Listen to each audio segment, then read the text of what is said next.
Welcome back. We now have a curtain raiser on Future of Technology by Evan Feigenbaum, Vice President for Studies, Carnegie Endowment for International Peace. This curtain raiser will set the context for the panel to follow also on the same topic. Evan. I'm Evan Feigenbaum, Vice President for Studies at the Carnegie Endowment. And I want first to congratulate the incredible team at Carnegie, India, on yet another edition of their marquee Global Technology Summit.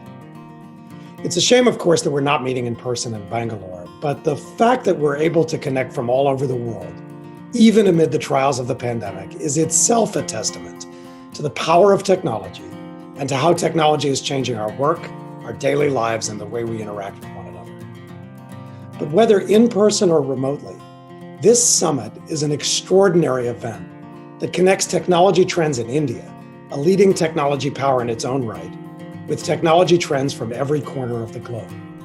And let's face it, while technology has always been integral to shaping the future of work, industry, service delivery, and defense, its applications and manifestations are changing very rapidly indeed.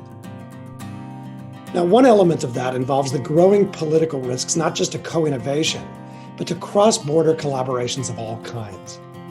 For a couple of decades now, companies have grown accustomed to thinking about how to get capital, ideas, technologies, and the collaborators who foster them across the barriers erected by national borders.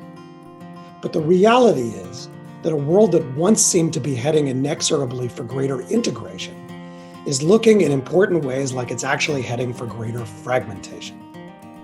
Countries around the world are taking distinctive positions on everything from privacy laws to the treatment of data access and transfers, to the localization of data. So on some elements of data policy, for example, competing standards have emerged in capitals from Tokyo to New Delhi. And for companies, it's just an inescapable fact that where any given government lands on these policy and regulatory questions affects how they can operate. And corporate strategy increasingly needs to navigate regulatory diversity and policy fragmentation, rather than the world of common standards and strategic integration that many had hoped for. In India's case, this poses unique challenges for global firms.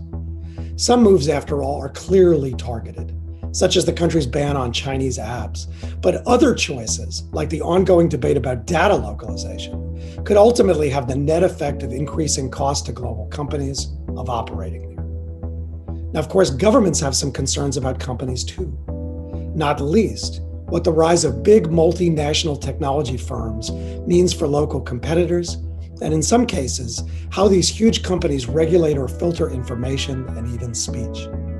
And that in turn has fueled an already tense narrative about sovereignty in cyberspace. So it's clear that the world is changing rapidly, but also changing in ways that will force many to question assumptions. Companies will need to relook national and cross-border strategies, especially in a world of growing techno-nationalism by governments of all kinds. Governments, for their part, they need to think about the second and third order effects of policy choices that reflect domestic political imperatives, but resonate far beyond their own borders. Clearly, the state has returned front and center, and state-led approaches are being emulated in parts, even in the United States, my country, which, after all, has always celebrated market-centered narratives about innovators tinkering and discovering in some small garage in some small town. So we've arrived at a new, yet eerily old world, one that could sequester technology in the name of security and permanently alter the scope of innovation. And these are the sorts of issues I know we're going to learn about at this summit. And I'm more excited than ever about the opportunity Carnegie India has afforded all to do so.